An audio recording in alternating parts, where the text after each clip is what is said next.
Have you ever wondered whether you buy the expensive jumper cables and you try to start the car and the car doesn't start?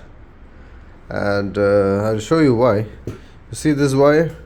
How thick is it is? This is the wire which came with the original cable. But when we check it, you can see only the sleeve is thicker and the wire it's like 6 square, something like that. See, it's not enough. So what we did is we replaced the wire which came with the jumper cable which we bought it. We replaced the wire with the 50 square wire. This is 50 square wire. We only used the connector. We replaced the whole wire, and now it starts.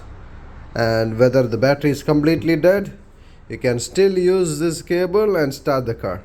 And we will be throwing this. No need.